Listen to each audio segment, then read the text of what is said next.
Hi, everyone. Welcome to the And God Said podcast. I'm Reverend Kimberly Constant, and I am your host for this journey through the Bible. We are looking at every single book of the Bible, all the way from Genesis to Revelation.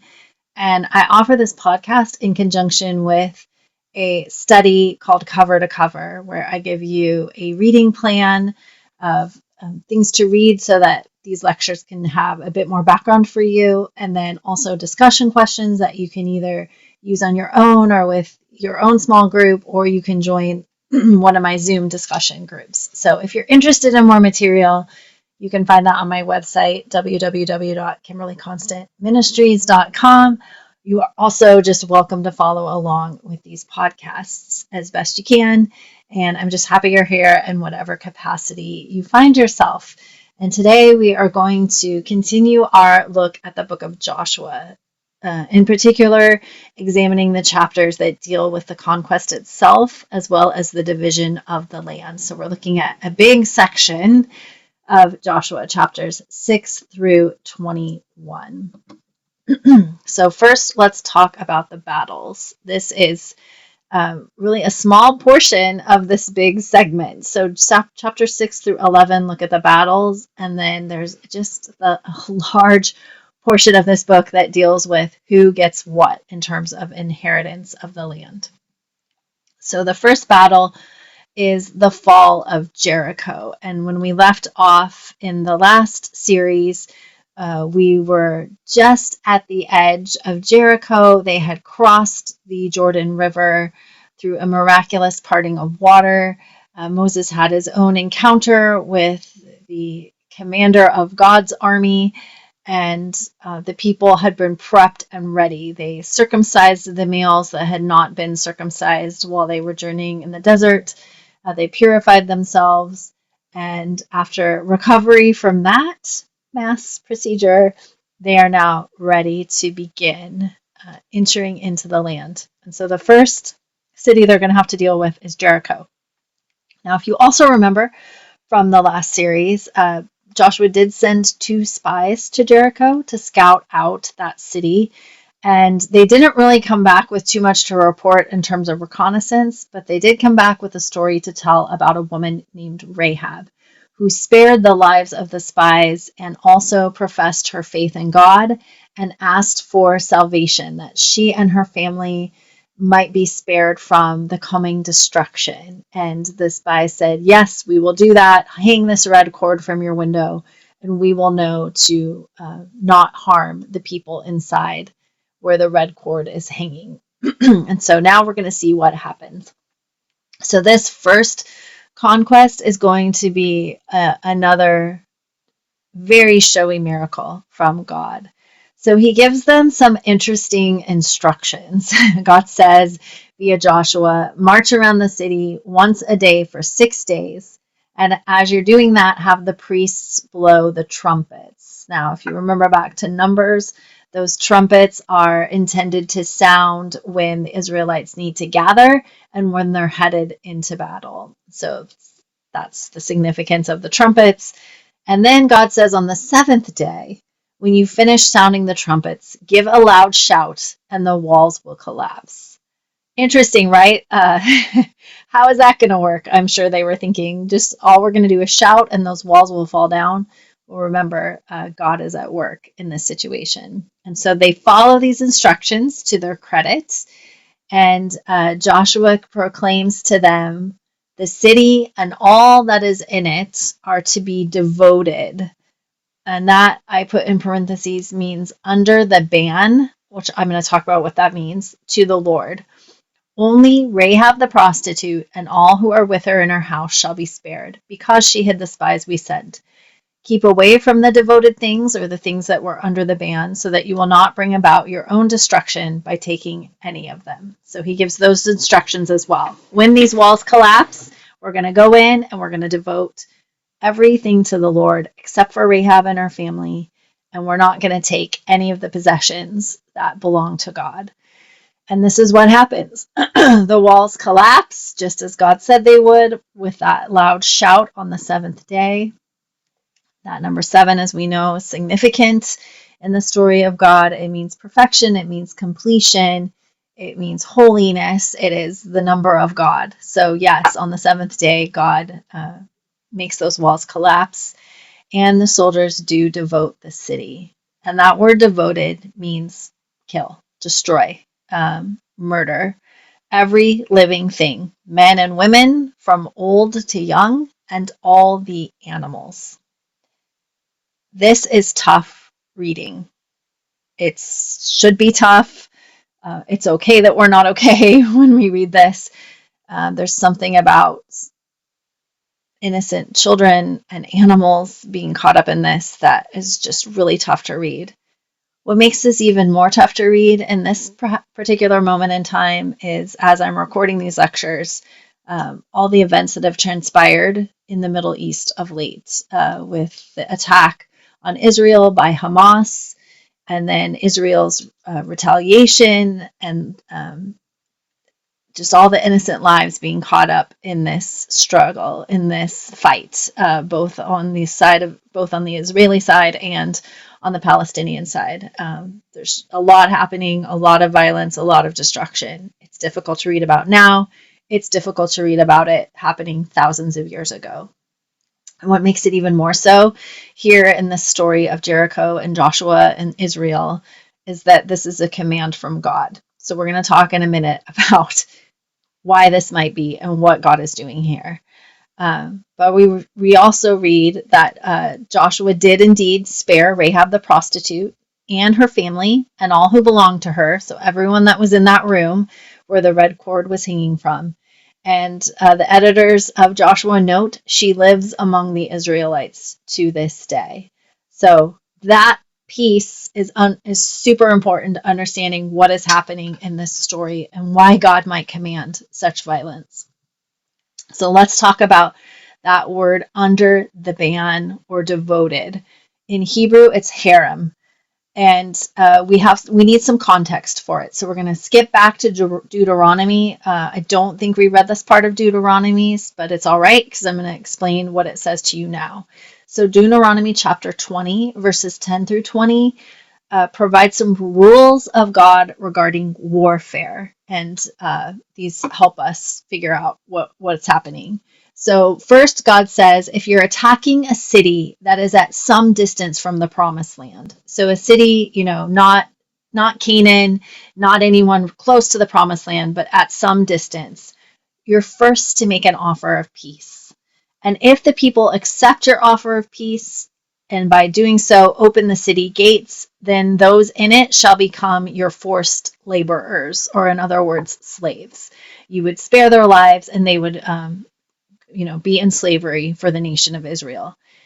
God said, if they reject the offer of peace, and if they engage you in battle, then you are to lay siege to the city, and you are put to the sword all the men, and then you're to take the women, children, animals, and possessions as plunder. So in that instance, the women, children, and animals are spared, the men are killed, and everything is taken and folded into Israel. So again, those women and children would have become forced labor for Israel, and the livestock and possessions would have become part of Israel's, livestock and possessions. There's different rules if you're attacking a city within the promised land. So one of these Canaanite cities or one in close proximity to the land of Canaan, because there's some cities, right on the border of where Israel is that they are also going to have to deal with. And for these, God has very specific rules, and that is do not leave anything alive. Everything in cities in the promised land is to come under the ban. This includes the Hittites, the Amorites, the Canaanites, the Perizzites, the Hivites, and the Jebusites. Why? What is God after here? Well, God says if they aren't totally destroyed, they will be corrupting influences that lead the Israelites away from God and into the sin of apostasy, where they will start worshiping the gods of these people groups. This is a law that is extremely specific and applicable only to the time of the conquest. This is as they are entering into the promised land and settling that land. This is not for all times and all places. This is definitely not for us in New Testament times. This is not even for Israel later on in the Old Testament. This is just for Joshua, Joshua and Israel as they are going into the promised land. Now, that doesn't necessarily make this easier for us to digest, but I cannot emphasize enough the very specific and narrow focus of this rule, and that it also doesn't apply to any city that is at a distance, any city that isn't going to be in this area that they settle. So this concept of herem, which means total destruction, it is so difficult to read. This is one of those things that even intellectually, when I start to wrap my mind around it, my heart is never okay with it. It's always hard for me to read. I've taught this class in some form or fashion like 15 times, maybe even more. I've lost track by now. Every single time it's hard. Every single time I both dread reading the book of Joshua and I look forward to it because some of the stories are so amazing and I love Rahab's story. But this part is really hard to read. So let me give you a few thoughts to help you wrestle with and digest these words. First of all, let's talk about culture. Ancient Near Eastern peoples practiced this concept of harem. This isn't just something that Israel does. This isn't something that God creates out of thin air. This is one of those ancient Near Eastern practices. And if you've been following along in the podcast or the Bible study, we've seen God take the things that they're familiar with in the ancient Near East and recenter them in terms of God and who God is, often changing the terms. So we've seen God use covenants. We've seen God redefine sacrifice and get rid of human sacrifice, and instead it's going to be animal sacrifice. We've seen God deal with the stories of creation and of the flood and reset those in terms of who God is. And now we're going to see this process of herem. So once something was placed under herem, under the ban, it was considered irredeemable. So if you pronounced herem in the ancient Near East, regardless of if you were Israel or someone else, that was it. It was done. Those people were going to be destroyed. But do you see the difference with God? God teaches us that grace is possible. And we first see that in the very important story of Rahab. She had faith, she acted on behalf of God's people, and she requested to be saved. And God indeed extended mercy and salvation to her and to anyone who came into her house. So we don't know. I wish we did. I wish the Bible gave us these details. How many people were in her house? Was it just her family? Was it her parents? Were her closest friends there as well? How many people did she tell about God and bring into the saving fold? There, so many parallels there, by the way, for our job. If you're a believer and you follow Jesus, like that's what we're supposed to be doing, grabbing people's hands and pulling them along with us. And certainly Rahab did the same thing, and we don't know. We don't know how many people were in there. But what we do know is if she had had the entire city of Jericho squeeze into her little room, they would have been spared. So they had a chance. They had a chance. They also had warnings. More on that in a minute.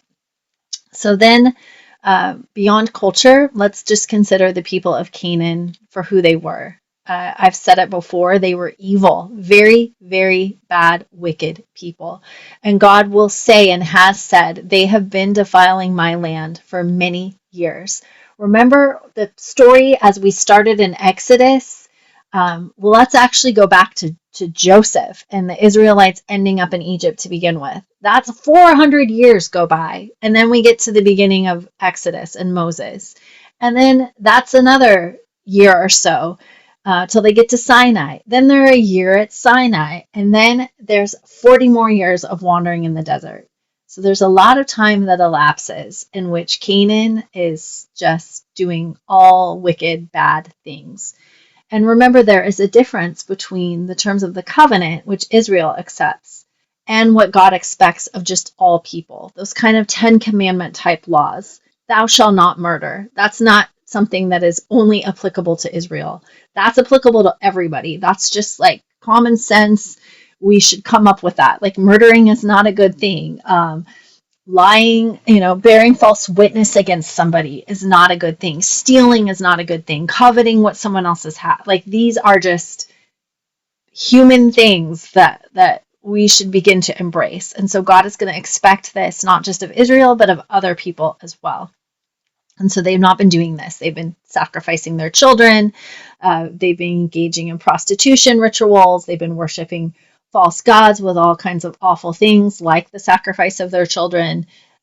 They've come against Israel. Some of these ites, we've already seen them tussle with Israel as Israel's made its way through the desert. It's been bad. And so God is administering justice on behalf of the land, on behalf of his creation, as well as on Israel's behalf. And even still, had the Canaanites chosen to repent and turn to God, they would have received that same grace that God extended to Rahab. She was a Canaanite. She was bad. She was engaging in temple prostitution. But she heard about God, and that fear of what God had done caused her to believe in God, and she asked and received salvation. The same could have been true. Anybody in that city could have gone into Rahab's house and experienced salvation. And we're going to see as we look at this segment that there's going to be an exception for the Gibeonites as well. There were exceptions, which wouldn't have been true in the ancient Near East. In the ancient Near East, it wouldn't have mattered. What Rahab did, they wouldn't have cared. They would have destroyed her anyway. In God's world, it does matter. Faith matters. Faith can gain you entrance into God's grace and salvation. God will extend that to people, even if they aren't part of Israel. A third concept to think about is the moment in history. At this moment, Israel's existence depended on the success of their military campaigns. This is part of what it meant to be the hands and feet and voices of God. God was not going to just miraculously have the land be free of all people. This was part of war. This was part of conquest. This is something they would have been familiar with in this time. This was constantly happening, by the way, as different people came to power. They would take over the land and often would murder and devote to the ban the people that were living there. And this is a very tenuous situation for Israel. God knows that their existence depends on their ability to carry out God's commandments here.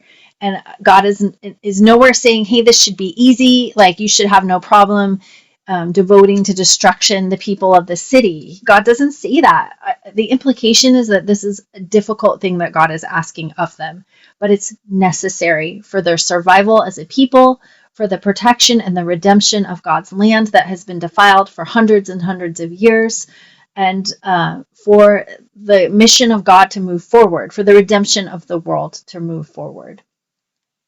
This concept is not permanent. This is meant for this extremely particular time. This isn't even applicable for the entirety of the Old Testament. This is for Joshua and Israel's campaign to enter into the Promised Land. It's a specific time, a specific place, and a specific people. We can no longer use this. We can no longer say, oh, we're justified to go invade somewhere and, devote to the destruction everybody there. They tried to use this to justify things like the Crusades in the history of the church. There's no justification here. This does not apply. This is just for this period of time. Another thing to consider is reality. They don't follow through completely. Yes, they do at Jericho. They do at a few other cities. Ai is another one.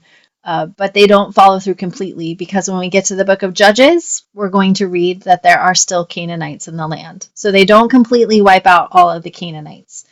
We don't know why. Did they lose their taste for it? I imagine so. I imagine it doesn't matter how wicked a person is. Killing someone is an awful thing.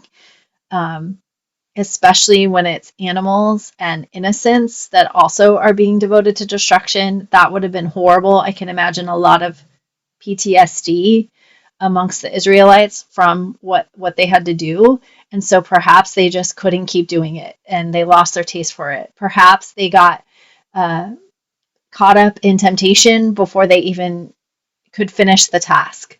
There's probably a lot of factors that contribute to it. But what we're going to find is they don't. Not every single person in Canaan gets devoted to destruction. In fact, there's quite a few that remain. And we remember exceptions and warnings abound. First of all, warnings. 400 something years, more than 400 years have gone by. The people have heard what God did for his people in Egypt. Egypt was the superpower of the ancient Near East. And so if God could overcome Egypt and bring his people out of there, then you better believe that everyone in the ancient Near East knew about it. And Rahab said that. She said, "We have all heard about it, and we are all melting in fear because of what you did in Egypt and because of what you did in the desert when you defeated the kings that came against Israel. We've heard about it, and we're scared." Not scared enough, though. She was, and it caused her to proclaim faith in God and to ask for salvation. But it wasn't enough for the rest of Canaan. So instead, implication being that they became more prideful, doubled down. Just like Pharaoh. Who is this God? We don't care. Yeah, he might have done something to Egypt, but he's not going to get us. The Gibeonites, in their story, which I'm going to talk about in a minute, they were afraid, and it propelled them to action, and it ensured their salvation as well. So there was chances. And remember those weird instructions. God said, march around the city for 6 days. 6 days in which the people of Canaan could have come out, opened the gate, waved the white flag, and asked for salvation and for forgiveness. And remember back to the Deuteronomy laws. Remember that God said not to offer peace to anyone within the land of Canaan. But they didn't offer peace to Rahab. Rahab came and asked for salvation and acted on behalf of the spies. They didn't offer peace to the Gibeonites. The Gibeonites come to them and say, with deception, yes, but they come to them and say, spare us, spare our lives. So it still counted. It wasn't that they were going against what God said in Deuteronomy 20. It's that they weren't to offer the flag of peace first. The people needed to, because it needed to be genuine. God needed to know that the Canaanites, whoever it was, really was seeking out the protection of God. So there was an exception. So the people could have found salvation as well. And my goodness, if you wouldn't do it for yourself, wouldn't you do it for your kids? How wicked do you have to be to say, oh, we know what's coming, and we saw what happened in Egypt, and we know that their firstborn sons all died, but we don't care. We're going to double down, and we're going to be stubborn and not ask for salvation. That's the hard truth of choice. Not everyone did choose, or will choose in our day to follow God. Even in the face of seeing the waters parted, because where they were in Jericho, they were up high, built up on a wall. They might have even seen the River Jordan get parted and the Israelites go across. Certainly they would have had spies scouting out the land themselves to be aware of who was getting close to their city. So they probably knew of that miracle, and they still didn't profess faith in God. People can be confronted with the goodness of God and still choose to turn away from it. And that is the hard, sad, awful truth. We get to choose, and it's a real choice. And it hurts us to think of it. Imagine how much that hurts God, that people would be so prideful and so willful to not choose to turn to God in such a situation. Another thing to think about, and I know this is a hard one, and I don't even know how I feel about it, especially given what's going on in our world right now, but there are things that are worse than death. And I don't mean that to justify anything. This does not apply at all to what is happening in our world right now. But perhaps those children that were devoted to God, perhaps they were spared from becoming wicked in their own right, you know? Um, and we don't know what that devotion to look. Maybe God took those sweet babies before the sword ever struck them.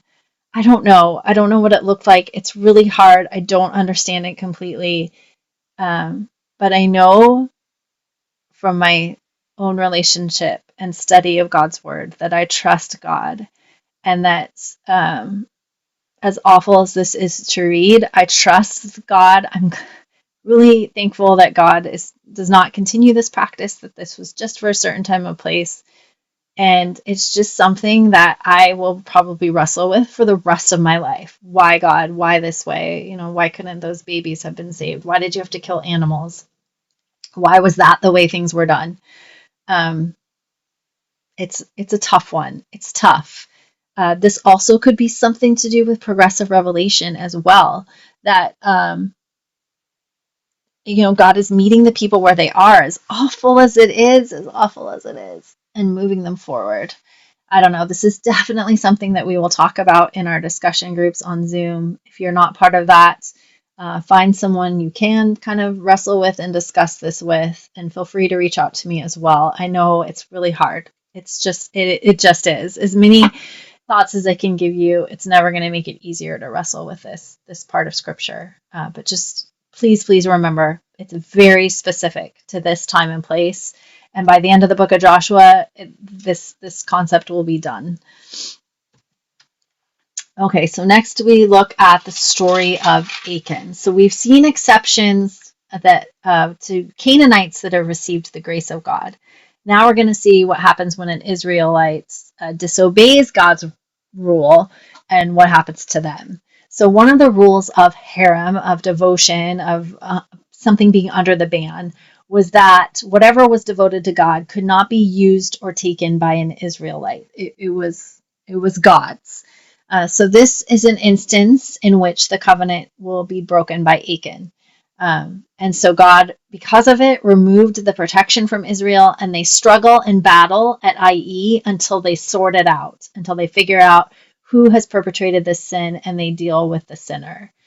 So this is what happens. God gives a chance for redemption.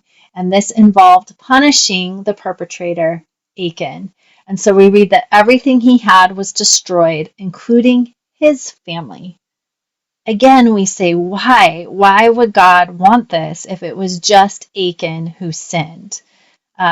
We can contrast this with Rahab's story. Why was Rahab's family spared if Rahab was the one that made the profession of faith and saved the spies?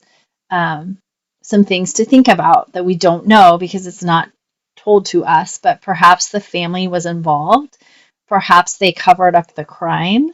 Perhaps the fact that they didn't remove themselves from Achan as soon as he was identified as the sinner is enough. Just like it is enough to say, okay, Rahab, we believe you. We're going to go in your house so that we will be spared. Like that's that mustard seed concept of faith. All her family had to do was go, yeah, we're going to come into your house for protection. And God seems to receive that as an act of faith. Likewise, the family standing by Achan, even after he had been identified as the sinner, is enough for God to say, you lack faith and you're going to be punished as well. And for those who were, young family, children, and animals, it's the responsibility of the parents. And again, we're seeing that sin affects more than just the sinner, often innocent people. It is the awful truth of sin.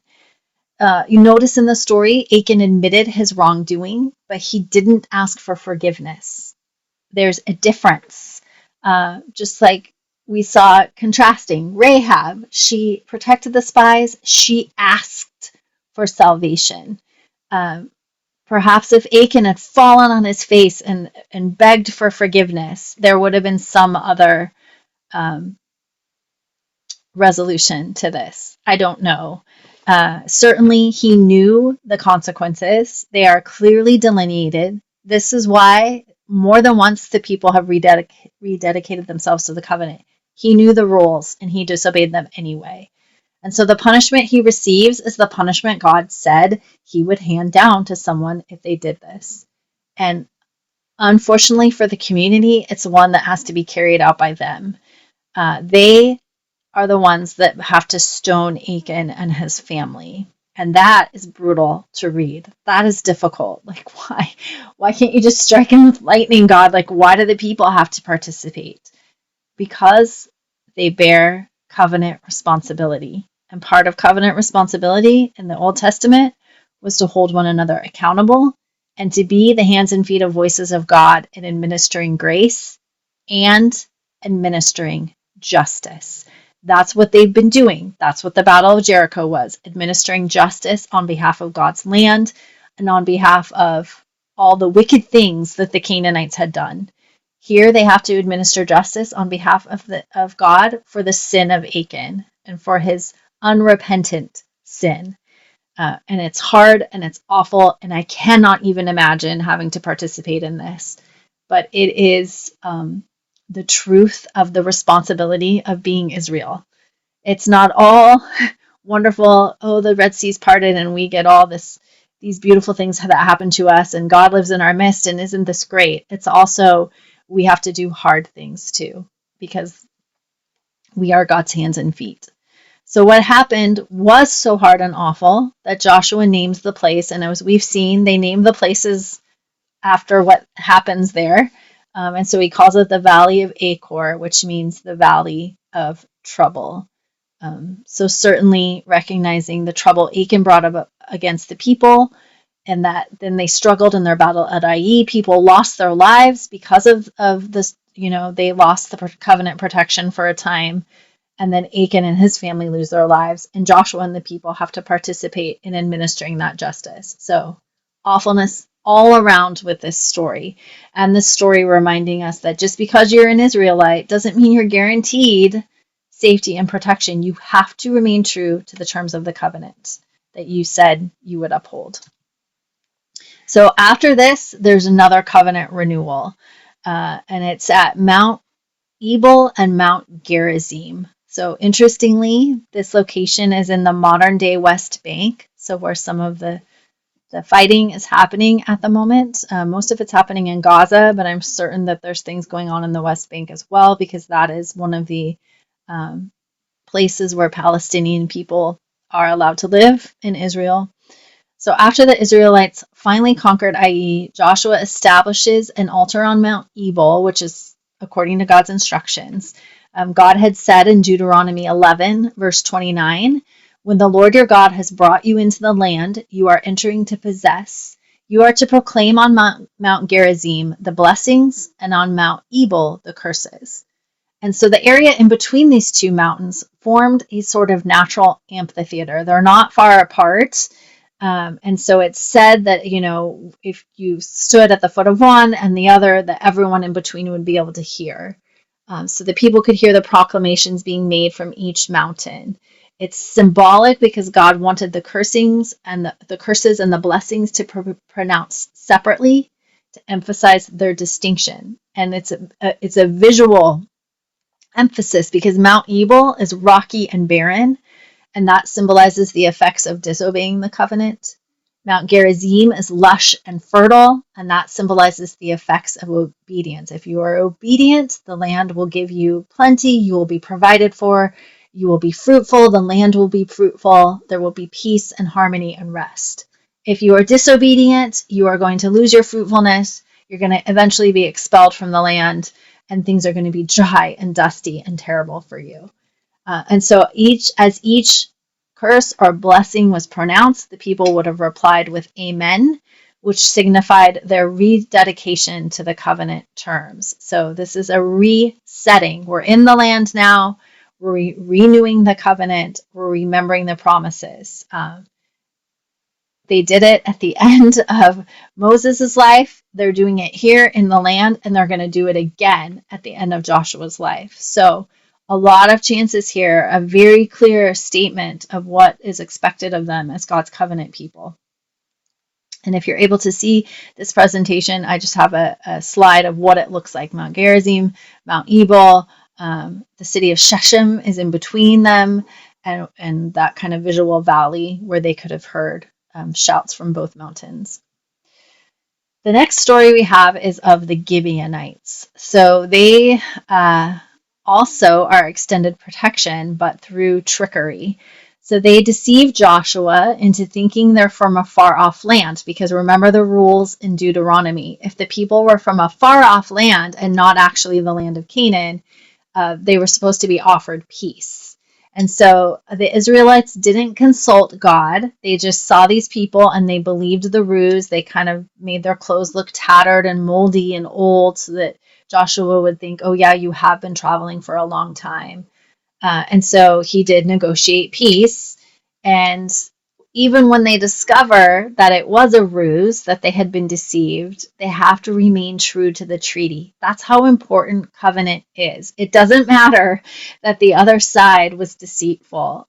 Your word was your word. And Joshua had entered into covenant and offered protection. And so he had to continue that, even when it was found out that they had lied. This is so different, I think, from a modern day justice, where if you entered into a contract with someone and then it was discovered that that person had lied or deceived you, the contract, I think, typically would be null and void. That was not true of covenant. So Joshua made them slaves, and they became the woodcutters and water carriers for the people. Now, an interesting question, why didn't God intervene here? Why didn't God punish Joshua and say, you should have come to me, I would have told you that they were deceiving you? Why didn't God punish the Gibeonites and say, this isn't the law that I prescribed in Deuteronomy? Why would God have allowed the Gibeonites to live? They tell Joshua that they lied because they had heard of what God had commanded Moses and they were afraid. And they would rather lie and be spared, hopefully, from what was coming than just sit there and accept the punishment that was coming their way. And God seemed to honor this as a sign of faith, just like he honored what Rahab did as a sign of faith. So this is something we can talk about in our discussion group. What is going on here, and what is this teaching us about God's law? That's important. So think about that. Meditate on that as you continue your reading through Joshua. And then we have another miracle, the miracle of the sun standing still. This is after another battle in defense of the Gibeonites themselves, in which the Lord did most of the fighting via a hailstorm. And at the conclusion of it, Joshua asked for a miracle. The sun stood still until the fighting ended, and it was about a full day. And it is said by the editor that there had never been a day like it before, a day when the Lord listened to a human being. Surely the Lord was fighting for Israel. So this miracle became a visual testimony to all the people of Canaan, as well as the Israelites, that the God of Israel was God. He could make the sun stand still. And what's interesting is when I was doing my research, one of the scholars said that people on the other side of the world at this time, the ancient people living in the region of the Americas, where many of us live that are listening to this podcast, they reported an unusually long nighttime. So that makes sense because we're on the other half of the globe. And so whereas Israel experienced a longer than normal day, they reported a longer than normal night. So just kind of interesting. Remember, there are other people in the world. We're just seeing the story told through the perspective of Israel, so they're not aware of some of those people that are living outside the ancient Near East. But interesting, right? Interesting account. This is one of those miracles that scholars love to debate, and scientists try to explain as having some kind of explainable scientific phenomena attached to it. I don't know why. There's some miracles in the Bible that people really want to offer a plausible explanation for, and then there's some miracles that people don't really tend to mess with. And this is one of those that it's like, this really, like, people want to be able to say how it was possible for this to happen. But if we've learned anything so far in the Bible, it's that God can do anything. God created time. God created the universe. God is in control. He is sovereign and can do anything. Yes, often he chooses to work through human beings and to work in more subtle ways, but he absolutely could make the sun stand still if he wanted to. So the end of fighting ? This is where things get a little conflicting. So we read in Joshua 11, verses 16 through 20. Joshua took this entire land. Here's that language of all, every, entire, that language of hyperbole. He captured all their kings and put them to death, except for the Hivites living in Gibeon. So those are the Gibeonites. Not one city made a treaty of peace with the Israelites, who took them all in battle. For it was the Lord himself who hardened their hearts to wage war against Israel, so that he might destroy them totally, exterminating them without mercy, as the Lord has commanded Moses. Okay, lots going on in just that passage. First of all, do you hear the all language? All, every, all of them in battle. That's that language of hyperbole, because we're going to see that in fact there are still Canaanites. In the time of Joshua and in the time of Judges, they're going to have to deal with some of the ites that have been left alive in the land. So they didn't destroy all of them.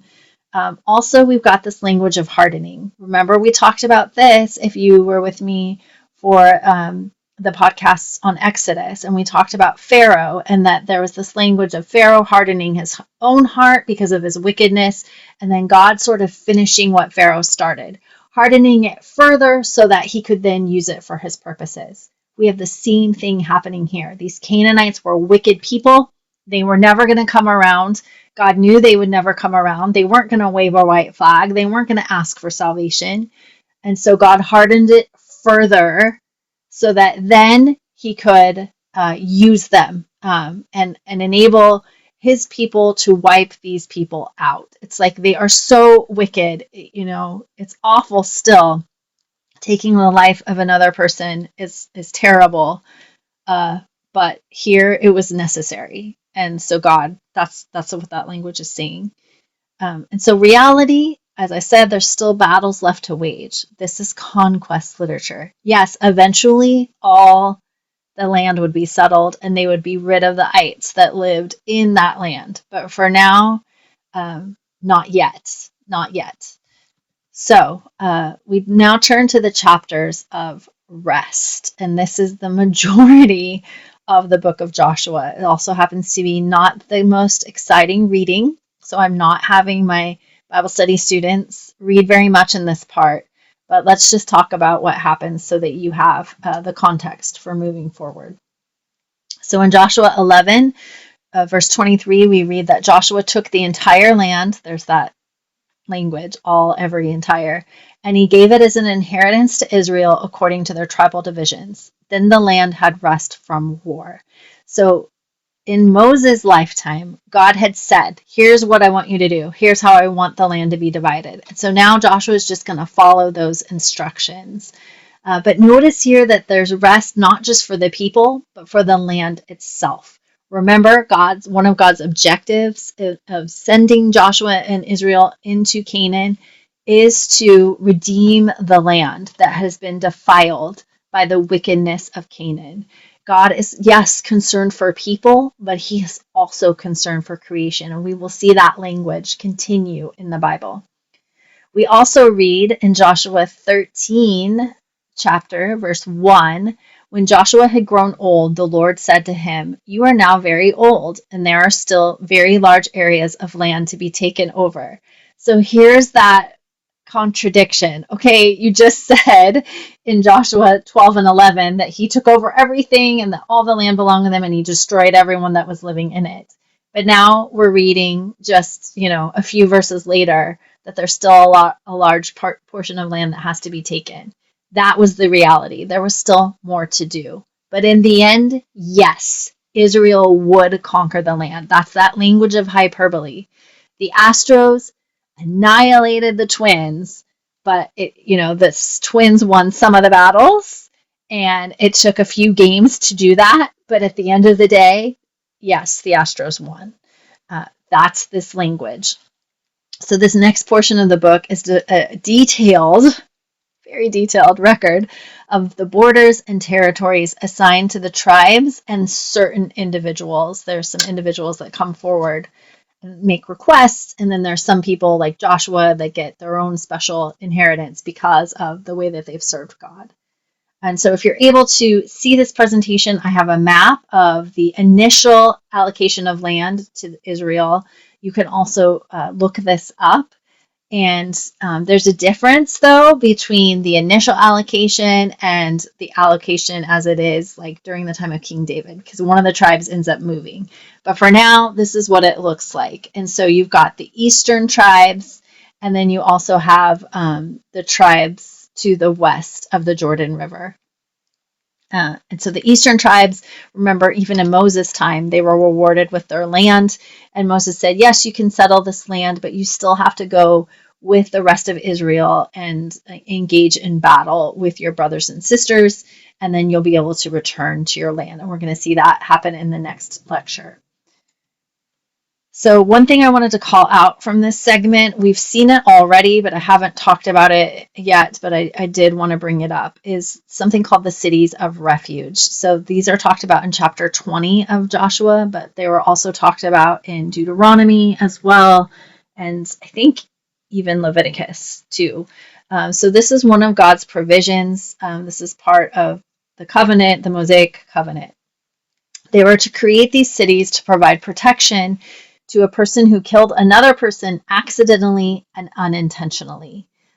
So, you are driving your cart and you don't see your neighbor, and your neighbor falls and you run over them and kill them. That's an accidental death, like manslaughter in our legal terms, in the United States legal terms. So every family had what they called a goel. That was a person designated to avenge the family if one of its members was killed. So this person would have been responsible for tracking down the murderer and bringing him or her to authorities. If the murder was intentional, there was no protection. The goel would find this person and bring him before authorities, and the punishment was death. But if it was unintentional and the murderer, the person who committed manslaughter, if you will, took refuge in one of these cities of refuge, the goel could not take the person from there. They were offered protection. They had to stay there until their case had been heard by proper authorities, until it was determined that, yes, indeed, this was accidental. And they had to stay there until the high priest had died. And then the person could return home. So much like we, in the American legal system anyway, deal with the distinctions between like manslaughter versus first-degree murder, or even we call out second-degree murder. There's different sentences for these types of murders. The same is true here. So there's still, an unintentional murder still had consequences. You were living away from your family. You were in one of these cities of refuge. But once your case had been heard, once it had been determined, yes, indeed, this was accidental, and once the high priest died, then you could return home. And I bet one of you is going to say, what does the high priest have to do with it? And I will look that up, because I wonder that as well, and I didn't have time to research that. But I'm going to look it up, and if I find anything, I'll let you know, like why the high priest. My guess is because the high priest is representative of the sins of the people and kind of carries the sin away from someone. I don't know. I'll look into it and see if I can find more about that. So also interesting, these cities were available to foreigners as well as Israelites. So if a foreigner happened to be there and accidentally kill an Israelite, he or she could also take refuge in this city of refuge. And again, that just shows that God cares about all people, not just about Israel. So implications of the battle. So we see that God kept his promise to Joshua. He did not leave or forsake the Israelites. In many cases, these battles that we read about, God fought them. He secured their victory through miraculous means, or at least in part. The walls of Jericho fell down by a shout. That was clearly God at work. There's other instances that I can't think of off the top of my head, but things where God was clearly at work delivering the people in some of these battles. The hailstorm is another one. We also see that, yes, the Israelites are God's chosen people, but it's not a closed group. It's not like no one else can ever become part of this group of people. Others could join their ranks through acts and declarations of faith, however imperfect those might be. And so we saw Rahab and her family and the Gibeonites. We also saw individual Israelites had to keep their place within community by obeying God's law and staying holy. If they didn't, there were serious consequences. And we saw that for Achan and his family. So God is also, we see, concerned for the land as well as his people. As I've said before, he wasn't just rewarding the Israelites, he was also punishing the wickedness of Canaan. Continuing to talk about implications, the land took some time to settle and conquer, so we're going to read more about this in Judges. But in the end, yes, Israel did inhabit all of the land. Now, in this particular portion of Joshua, when they kind of take a pause and settle the land and figure out who's going to go where, and everyone moves to their area, this is a time of rest. It gives the land time to rest from the relentless violence and bloodshed of war, and it gave the people time to rest and organize themselves. So there's some intentionality there. It's not just battle after battle after battle. Clearly, God is giving some space, some breathing room before the people continue to clear the land of its evil inhabitants. And at Joshua 21, we'll read that not one of all the Lord's good promises to Israel failed. Every one was fulfilled. Yes, God is faithful. God keeps his promises always. The promise that he made at this point, hundreds of years before, to their ancestor Abram/Abraham, has now come to fruition. Indeed, his descendants are numerous, and indeed, they are living in this promised land. Nomads no more. They now have a place to call home. It's just going to take some work to clear the land of its evil. And unfortunately, that is a difficult task. It is a bloody and violent task. It is a task that is extremely difficult for us to wrestle with. And it is one that is for a specific time and place. This time, this place. And by the end, by the time of the kings, this will be done. There will be, they won't be able to just go and devote people to destruction any longer. All right, so that takes us to the end of this segment of Joshua. Again, I know this is such difficult reading and some really hard concepts to wrestle with. Trust me, I wrestle with them right along with you. So if you're able, please join us in our Zoom discussion groups, and let's see what insight we can give to one another, even if it's just to say, yep, this is one of those mystery buttons we've just got to push and trust God, and we'll ask him one day when we are with God. All right, take care, everyone.